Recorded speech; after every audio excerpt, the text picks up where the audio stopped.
Alasannya tuh ditutup karena sering terdengarnya ada suara teriak-teriakan di malam hari. Hai semuanya, terima kasih sudah memilih video ini. Bagaimana kabar kalian? Semoga kalian semua dalam keadaan sehat walafiat. Balik lagi bersama aku Putri Nabila. Kali ini aku bakalan ngebahas salah satu tempat wisata yang paling terkenal dengan keangkerannya, yaitu Lawang Sewu. Siapa yang tidak kenal dengan Lawang Sewu? Bangunan kuno peninggalan Belanda ini mempunyai kisah-kisah misteri yang berbau mistis. Di sini aku bakal ngebahas bagaimana sebenarnya sejarah berdirinya Lawang Sewu, apa yang melatar belakangi pembuatannya, dan kisah-kisah serta cerita-cerita unik yang menyertai Lawang Sewu sampai detik ini. Lawang Sewu bila diartikan ke dalam bahasa Indonesia berarti 1000 pintu. Sewu merupakan bahasa Jawa yang artinya adalah 1000.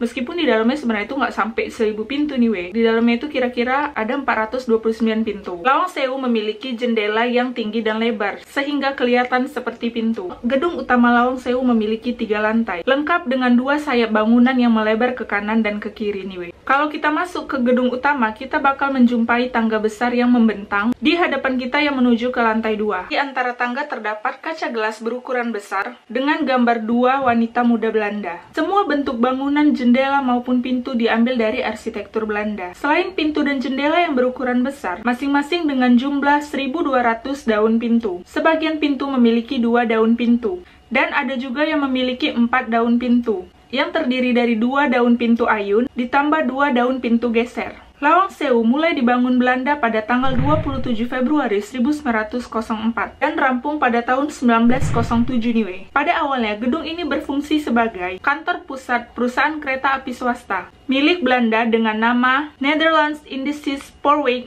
Maskapai atau disingkat NIS. Perusahaan inilah yang pertama kali membangun jalur kereta api di Indonesia, menghubungkan Semarang, Surakarta, dan Yogyakarta. Nah, jalur pertama yang dibangun adalah Semarang-Temanggung pada tahun 1867. Direksi NIS mempercayakan perancangan gedung kepada Prof. Jacob F. Kleinhard dan B.J. Quindek. Keduanya ini berdomisili di Amsterdam nih weh. Semua proses perancangan dilakukan di Belanda. Setelah rancangan selesai, gambar-gambar rancangan tersebut kemudian dibawa ke Semarang. Kantor pusat NIS tersebut adalah sebuah bangunan besar 2 lantai dengan bentuk menyerupai huruf L.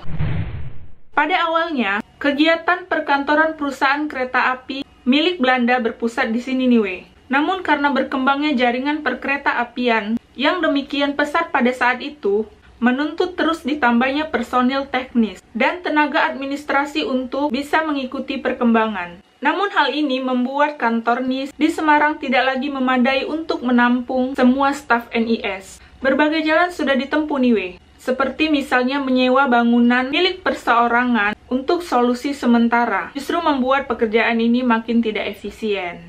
Belum lagi letak stasiun Semarang NIS dekat dengan rawa membuat hal-hal seperti kebersihan dan kesehatan menjadi pertimbangan penting. Lalu maka diusulkanlah pilihan yang lain, yakni membangun kantor administrasi untuk pegawai NIS di lokasi yang baru.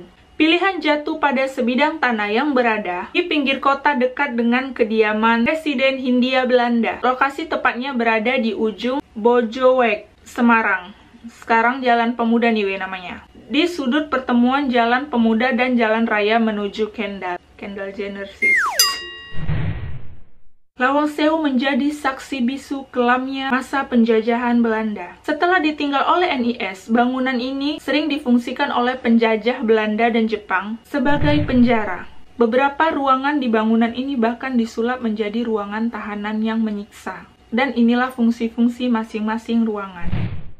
Yang pertama, ruang penjara pertama berdiri pada awalnya digunakan sebagai lokasi penampung tahanan. Tahanan yang tertangkap dimasukkan ke dalam ruangan tersebut dalam kondisi yang berdesak-desakan ini weh.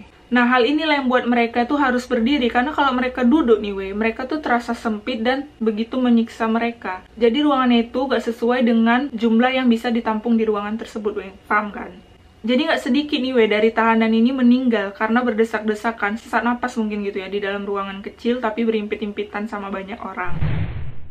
Oke, yang kedua adalah penjara jongkok. Nah, ini penjara jongkok ini lebih parah lagi weh dengan yang pertama tadi aku sebutkan. Karena nih, di penjara jongkok ini, kalau mereka masuk ke ruangan itu tuh harus jongkok, karena itu tingginya nggak lebih dari 1,5 meter nih weh. Jadi mereka masuk ke ruangan itu tuh sambil jongkok dan jalan ke ruangan itu. Ya Allah, nggak kebayang, sedih kali. Setelah proklamasi kemerdekaan, Lawang Sewu menjadi saksi mata ketika berlangsungnya peristiwa pertempuran 5 hari di Semarang, yaitu pada tanggal 14 Oktober sampai 19 Oktober 1945, antara pemuda AMKA atau disingkat dengan Angkatan Muda Kereta Api, melawan Kempeitai dan Kodibutai dan tentara Jepang. Karena itulah pemerintah Kota Semarang dengan surat keputusan Wali Kota nomor 650/50/1992 memutuskan bahwa Lawang Sewu ini dimasukkan dalam 102 bangunan kuno bersejarah di Kota Semarang yang wajib dilindungi. Lawang Sewu ini juga pernah digunakan sebagai kantor dari Jawatan Kereta Api Republik Indonesia, sekarang dikenal dengan PT KAI ini weh. Meski pihak militer pemerintahan Indonesia sempat mengambil alih gedung ini, saat ini kepengurusan Lawang Sewu kembali ke tangan PT KAI ini weh. Kita lanjut ke asal mula cerita mistis yang ada di Lawang Sewu nih. Mulai dari penggunaan Lawang Sewu sebagai penjara dan ruangan penyiksaan tahanan, hingga pertempuran antara pejuang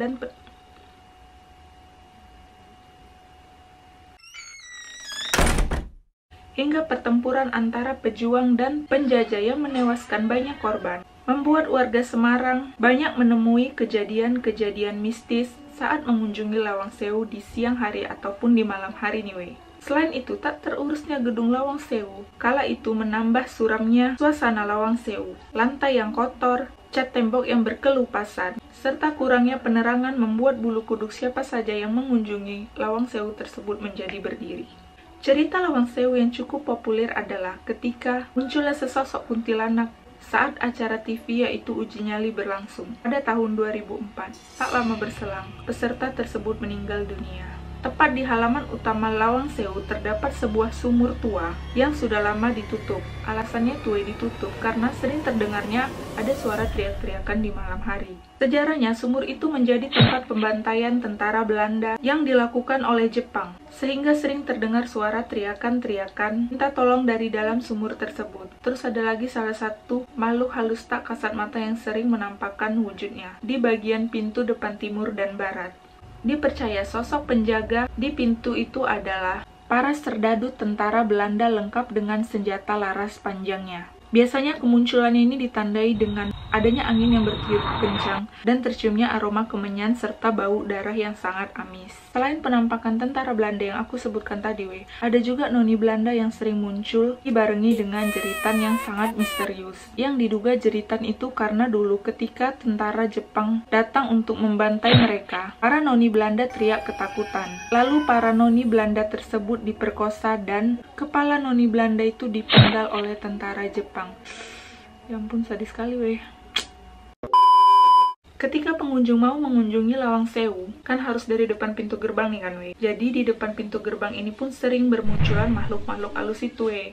Salah satunya yaitu sesosok tangan hitam besar yang menutupi jendela nih weh. Selanjutnya di bagian sudut-sudut langit utama, terlihat penampakan seorang yang sering menyenter di malam hari. Dan juga penampakan wajah yang sangat hancur. Tapi ada yang menarik nih weh dari bangunan Lawang Sewu, yaitu bagian ruang bawah tanah yang menghubungkan Lawang Sewu dengan bangunan tua lainnya di Kota Semarang. Seperti dari ruang bawah tanah menghubungkan ke kawasan Kota Lama yang berjarak sekitar 4-5 km nih weh. Jadi setiap kalian yang mau berkunjung ke gedung Lawang Sewu ini, kalian bisa langsung datang ke Kota Semarang, Provinsi Jawa Tengah. Lokasi Lawang Sewu terdapat di sebelah timur Tugu Muda Semarang. Lokasi tepatnya adalah di pertemuan antara Jalan Pandanaran dan Jalan Pemuda. Lalu Lawang Sewu kini menjadi lokasi wisata umum nih weh. Wisatawan diperbolehkan masuk mulai dari jam 7 pagi hingga jam 9 malam. Untuk biaya masuk, orang dewasa dikenakan Rp10.000 dan anak-anak atau pelajar sebesar Rp5.000.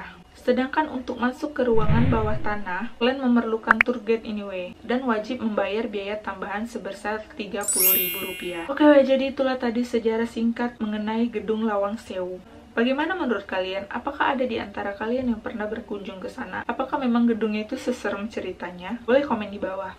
Oke, semoga kalian terhibur dengan video ini ya weh. Kalau kalian suka videonya, jangan lupa tekan like-nya. Kalau kalian punya referensi aku mau buat video apa, boleh komen di bawah. Jangan lupa juga untuk menekan tombol loncengnya agar kalian mendapatkan notifikasi setiap kali aku mengupload video terbaru. Kalau kalian merasa video ini bermanfaat, kalian boleh share video ini ke teman-teman kalian. Dan yang terakhir, jangan lupa untuk subscribe YouTube channel ini untuk mensupport channel ini agar semakin berkembang. See you!